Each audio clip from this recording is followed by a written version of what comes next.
Un an après le décès tragique d'Yvonne Gnassingbé, 28 février 2023-28 février 2024, son mari, Charles Walla Azumaro, demeure toujours injustement détenu à la prison civile de Lomé où il séjourne depuis le 13 mars 2023. Accusé à tort d'omission de porter secours à sa femme lors de sa crise cardiaque, Charles Walla Azumaro serait la victime d'une machination familiale orchestrée par une de ses belles-sœurs et exécutée avec la complicité de certains individus sous le regard complaisant des autorités.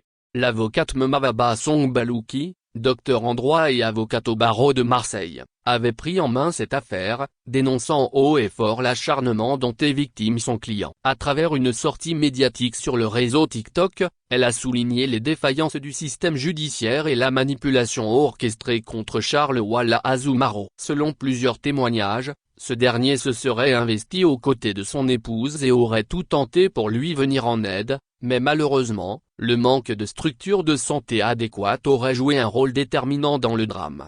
L'injustice dont est victime Charles Walla Azumaro ne s'arrête pas à sa détention. En effet, sa belle-sœur s'acharne sur lui, allant jusqu'à lui arracher ses biens et à lui retirer la garde de ses propres enfants. Pire encore, des appels anonymes menacent régulièrement les avocats de Charles Walla Azumaro, mettant en péril leur sécurité et leur intégrité.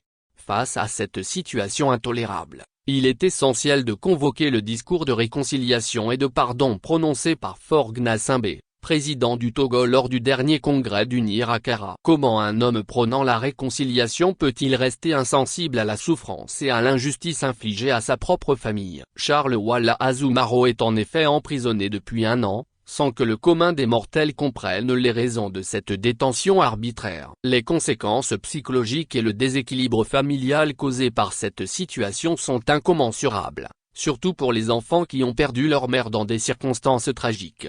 Sur le terrain judiciaire, c'est toujours le statu quo. Malgré une santé fragile, toutes les demandes de remise en liberté provisoire de M.